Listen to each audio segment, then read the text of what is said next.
Kejadian 11 ayat 1 sampai 9. Ini adalah kisah tentang Menara Babel, dan kita akan belajar sedikit dari kisah ini, ya. Mari kita baca dulu Alkitab kita, Kejadian 11 ayat 1 sampai 9. Saudara perhatikan ya di Alkitab saudara. Ya, baik. Adapun seluruh bumi pernah memiliki satu bahasa dan satu logat. Ketika orang-orang berangkat ke sebelah timur dan menemukan dataran di tanah Sinear, mereka pun menetap di sana. Mereka berkata seorang kepada yang lain, "Marilah kita membuat batu bata dan membakarnya baik-baik." Lalu bata itu mereka pakai sebagai batu dan ter sebagai bahan perekat. Mereka juga berkata, "Marilah kita dirikan bagi kita sebuah kota dengan sebuah menara yang puncaknya sampai ke langit. Marilah kita mencari nama supaya kita tidak terserak ke seluruh bumi." Lalu Tuhan turun untuk melihat kota dan menara yang didirikan oleh anak-anak manusia itu. Berfirmanlah Tuhan, "Mereka ini satu bangsa dengan satu bahasa untuk semuanya, dan ini baru permulaan usaha mereka. Mulai sekarang, apapun yang mereka rencanakan, tidak ada yang tidak mungkin bagi mereka. Baiklah kita turun dan mengacau balaukan bahasa mereka di sana, sehingga mereka tidak dapat lagi saling mengerti bahasa mereka. Demikianlah mereka diserahkan Tuhan dari sana ke seluruh bumi, dan mereka berhenti mendirikan kota itu. Itulah sebabnya kota itu disebut dengan nama Babel, karena disitulah dikacau balaukan Tuhan bahasa seluruh bumi, dan dari situlah mereka diserahkan Tuhan ke seluruh bumi. Ya. Saudara-saudara, Alkitab kita ini memang luar biasa, ya, karena merekam kejadian-kejadian ya yang dapat kita pahami dan pelajari untuk iman kita hari ini. Alkitab kita tidak malu-malu merekam dosa tokoh-tokoh terkenal seperti Daud, ya, supaya menjadi pelajaran. Alkitab kita juga tidak malu merekam kejadian tentang Menara Babel agar juga menjadi pelajaran, saudara. Jadi semua kisah yang ada di Alkitab ini selalu dapat kita pakai untuk menjadi pelajaran yang berharga, khususnya bagi pertumbuhan iman kita semua. Nah, pagi ini kita akan belajar sedikit dari kisah Menara Babel ini. Ya, jadi kalau kita lihat mulai dari Kejadian 1 sampai Kejadian 11, di sana ada pengulangan pemberontakan terhadap Allah. Ya, pertama-tama siapa yang memberontak terhadap Allah? Dari Kejadian 1 sampai 11, siapa saudara-saudara? Adam dan Hawa. Mereka diperintahkan sesuatu, tetapi mereka memberontak. Akibatnya apa? Mereka diusir dari Taman Eden ke Taman Edan. Saudara, karena di Taman Eden itu semua ada. Mau apel ada, gratis, iya kan? Semua ada di Taman Eden.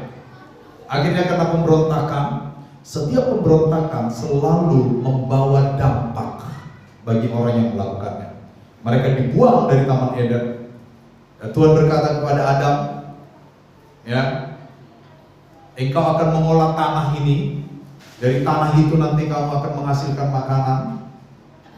Ya, tetapi engkau akan berkeluh kesah. Kepada Hawa dikasih hukuman, kamu akan birahi kepada suamimu, tetapi setiap kali kamu melahirkan, kamu akan menderita. Ya, Lalu pemberontakan kedua apa? Saudara, ada yang ingat antara Kejadian 1 sampai 11?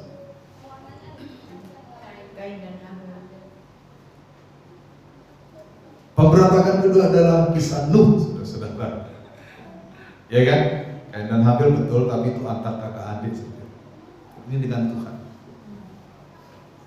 Ya. Orang-orang di sekitar Nuh itu memberontak kepada Allah. Akibatnya apa? Tuhan mengirimkan paket dari Shopee, yaitu banjir bandang, saudara-saudara. Dikirimkan, nyampe. Ya, yang selamat berapa? Hanya 8 orang. Siapa saja? Nuh dan istrinya, 3 anaknya dan 3 mantunya. Selain manusia 8 orang selamat, juga selamat pasang-pasangan dari binatang-binatang yang Tuhan perintahkan. Pemberontakan selalu membawa dampak. Lalu yang ketiga, saudara, kisah Menara Babel. Ketika orang Israel mulai bertambah-tambah, keturunan Nuh yang selamat itu bertambah-tambah. Ya, mereka mulai merancangkan pemberontakan terhadap Allah, sehingga muncullah monumen Menara Babel ini, saudara. Ya, next. Jadi Menara Babel ini, saudara, adalah monumen perlawanan terhadap kehendak Allah. Menara Babel adalah monumen perlawanan terhadap kehendak Allah. Ya, kehendak yang mana yang dilawan oleh penduduk pada waktu itu? Di dalam Kejadian 1 ayat 28, dengan jelas Tuhan berkata, ketika mereka merancangkan untuk menciptakan manusia, saudara, dikatakan bahwa Allah memberkati mereka dan berfirman kepada mereka, beranak cuculah dan bertambah banyaklah, penuhilah dan taklukkanlah bumi, berkuasalah atas ikan-ikan di laut, burung-burung di udara, dan atas segala binatang melata di bumi. Jadi pada awalnya ketika Allah menciptakan manusia, ada satu rencana yang agung dari Tuhan, supaya manusia itu bertambah banyak, lalu memenuhi bumi. Dengan cara ini sebenarnya Allah akan menyatakan kehendaknya kepada manusia. Tetapi apa yang terjadi? Kisah Menara Babel ini melawan kehendak tersebut. Dikatakan di ayat 3 dan 4, marilah kita membuat batu bata dan membakarnya baik-baik. Lalu batu itu mereka pakai sebagai batu dan ter sebagai bahan perekat atas batu itu. Marilah kita dirikan bagi kita sebuah kota dengan menara yang puncaknya sampai ke langit. Marilah kita mencari nama bagi kita, supaya apa? Kita tidak terserak ke seluruh bumi. Padahal di Kejadian 1 ayat 28, Allah ingin manusia memenuhi bumi, terserak ke seluruh bumi. Tetapi orang-orang di Kejadian 11 ini, mereka ingin mencari nama bagi mereka sendiri. Mereka tidak ingin mencari nama Tuhan. Selain itu, caranya adalah dengan memberontak kepada kehendak Allah. Allah berkehendak supaya mereka terserak ke seluruh bumi, tapi mereka ingin membangun menara sampai ke langit, supaya mereka tinggal di satu tempat dan tidak terserak ke seluruh bumi. Ini perlawanan terhadap kehendak Allah, saudara. Lalu apa yang terjadi ketika bangsa itu melawan kehendak Allah? Next. Hasil dari setiap tindakan perlawanan terhadap kehendak Allah adalah kekacauan. Adam dan Hawa melawan kehendak Allah, kacau bagi mereka. Kacau. Ya, kacau. Orang-orang di zaman Nuh melawan kehendak Allah, kacau bagi mereka. Kacau. Nah, ini lagi Menara Babel, Mereka ingin melawan kehendak Allah. Lalu apa yang Tuhan lakukan ketika manusia merencanakan untuk melawan kehendak Allah? Apa yang Tuhan kerjakan pada masa itu?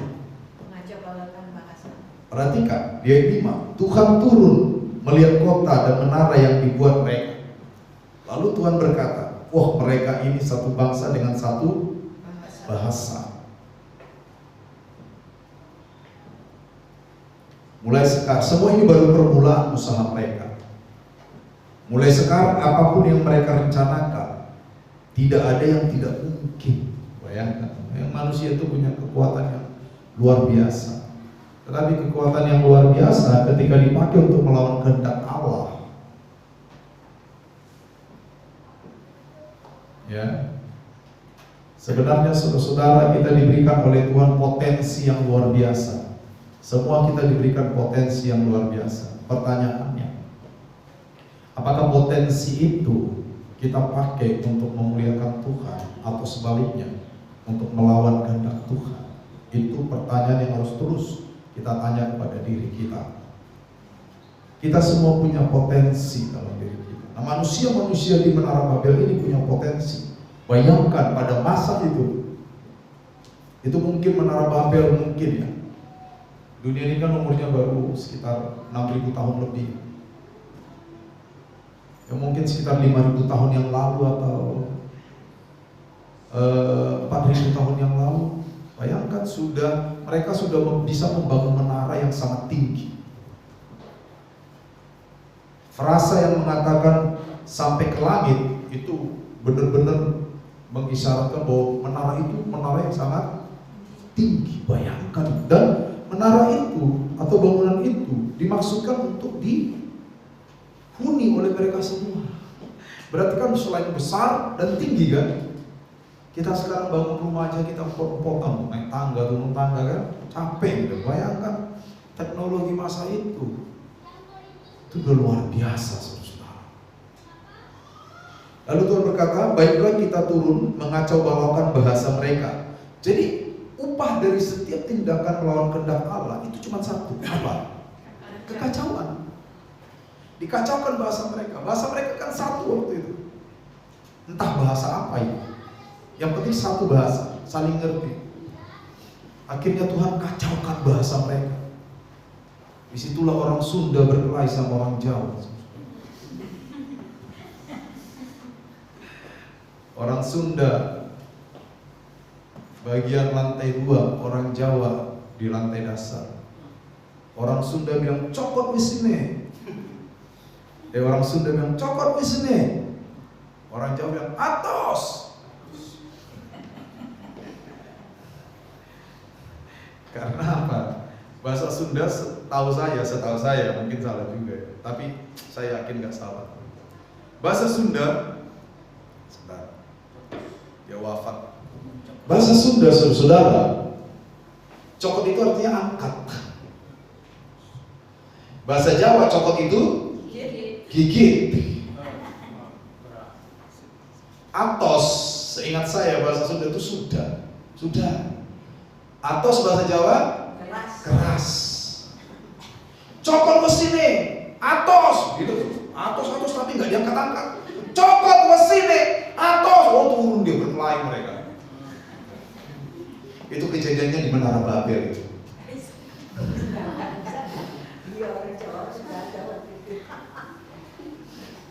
Itu kejadiannya di Menara Babel, saudara.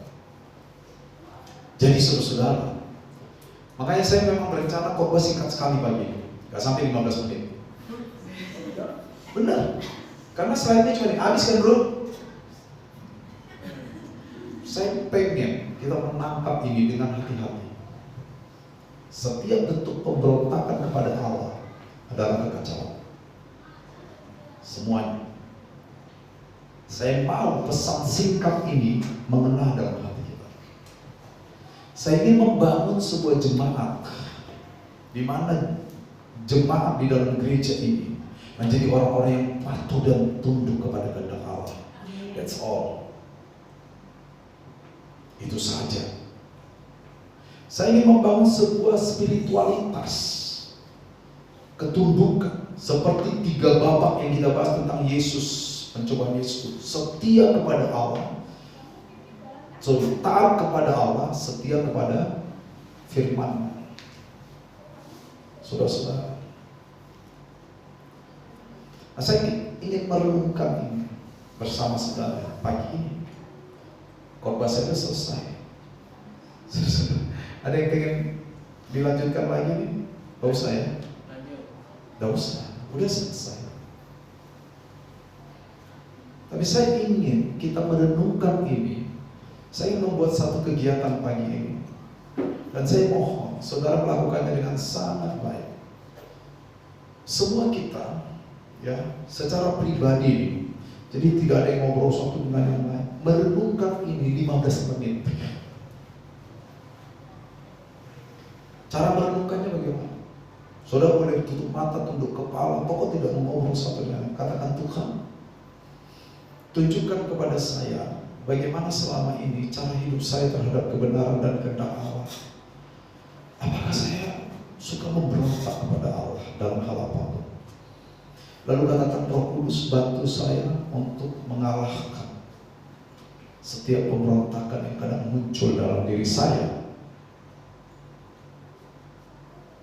Nah, itu yang mau saya lakukan. Makanya khotbah ini cuma bahkan belum sampai 10 menit, saudara-saudara.